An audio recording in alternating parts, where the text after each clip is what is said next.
చెప్పేదానికి అసలు వాస్తవం అసలుకి చాలా తేడా ఉంటుందని అంటారు సార్. ఎంతవరకు వాస్తవం సార్ అది? ఉంటే చాలా చోట్ల ఉంటాయి. బట్ ఎందుకు చెప్పుకుంటారంటే వాళ్ళు కొన్ని అవసరాలకు చెప్తూ ఉంటారు. బట్ దగ్గరికి వస్తేనే చెప్తారండి. అంటే మొత్తం పోయిందనుకోండి, నాకు ప్రాఫిట్ వచ్చిందని చెప్పలేంగా. అవును. నేను 10 కోట్లు పెట్టి సినిమా తీసా, 9.5 కోట్లు వచ్చింది. ఓ 50 లక్షలు పోయిందంటాం కానీ నాకు 1 కోటి మిగిలింది అంటే బెటర్.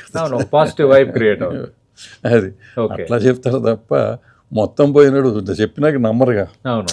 9.5 వచ్చింది కాబట్టి నేను చెప్తాను నమ్ముతారు. మీరు నా వచ్చి ఉంటుంది లెక్కలు తెలియదుగా మనకు అనుకుంటారు. అవును. అదే నేను మొత్తం 1 కోటి రూపాయలు కూడా రాని సినిమాకి నేను ప్రాఫిట్లో ఉన్నానంటే నేను పిచ్చోడని నవ్వుతారు. అవును. Yes sir. ఇప్పుడు హీరోల రెమ్యునరేషన్ కూడా ఇష్యూ అవుతుంది సార్. హీరోలు కూడా 100 కోట్లు 70 కోట్లు 80 కోట్లు ఇట్లా తీసుకుంటున్నారు. దానివల్ల సినిమా బడ్జెట్ పెరుగుతోంది అన్నది, దానికి టికెట్లు ధరలకు లింక్ చేసి పబ్లిక్ కూడా చూస్తున్నారు. ఏంటి సార్ ఈ సర్కిల్? ఎవరిది ఇందులో తప్పు, ఎవరిదంటే ఏం చెప్తారు? ప్రజలదే తప్పు. ఇప్పుడు ఎంత టికెట్ పెట్టినా వీళ్ళు చూడటం, పాప్కార్న్ రేట్ ఎంత ఉన్నా సినిమా చూసి పాప్కార్న్ కొనుక్కుంటాం వాళ్ళ తప్పు. వాళ్ళు చూస్తున్నారు కాబట్టి వీళ్ళు తీస్తున్నారు, రేట్లు పెంచుతున్నారు. తప్పే ఉంది దాంట్లో. ఓకే. నా ఉద్దేశంలో అన్నీ తప్పే. టికెట్ రేట్ పెంచడం తప్పు, పాప్కార్న్ రేట్ ఉండటం తప్పు, అన్నీ తప్పే.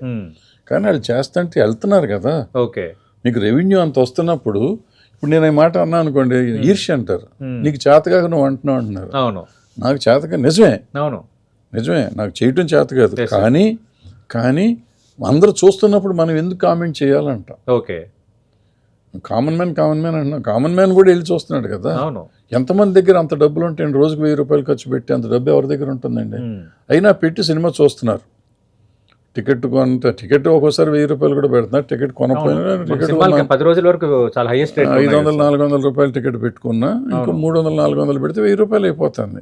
1000 రూపాయలు పెట్టగలిగే స్తోమత ఉంటున్నప్పుడు, మనం స్తోమత ఉండి పెడుతున్నప్పుడు మనం ఎవరు అడుగుతానికి పెట్టండి. మరి హీరోల రెమ్యునరేషన్ ఏమంటారు సార్? మరి అంత డబ్బు వస్తున్నప్పుడు నా ఎందుకు తక్కువ తీసుకోవాలంటాడు హీరో. పైగా మనం ఆఫర్ చేస్తాం. నాకు తెలిసింది ఏ హీరో నా రెమ్యునరేషన్ సెట్ చేయమని అడగడండి. ఓకే. హీరోకి మనమే వెళ్ళి, సార్ నీకు అంత ఇస్తాను ఇంత ఇస్తాను వెళ్ళి వీళ్ళు, బాబు నువ్వు 100 కోట్లు బాబు, లేకపోతే నువ్వు 500 కోట్లు బాబు అనేది మనం. ఓకే. పాప బాబులేమి అంత మనం ముందు లేపుతాం, మనమే లేపుతాం. ఓకే. దాంతో ఇంకా ఆటోమేటిక్గా మార్కెట్ అనేది సెట్ అయిపోతుంది. అది వాళ్ళకి పెంచడం కాదండి, వాళ్ళకి పెంచడం వల్ల నష్టం ఎంత వస్తుందంటే, చిన్న ఆర్టిస్టులు కూడా రేట్లు పెరిగిపోతున్నాయండి. అవును. సో చిన్న సినిమాలకు కాస్ట్ ఆఫ్ ప్రొడక్షన్ పెరుగుతుంది. ఈ అదృష్టం ఏంటంటే మన ఈ 2 సినిమాలు ఆడటంతో అంత కొత్త వాళ్ళని తీసుకొచ్చి చేస్తా అంటే, అంతకుముందు బలగం కూడా అట్టగా చేశారు. అవును సార్.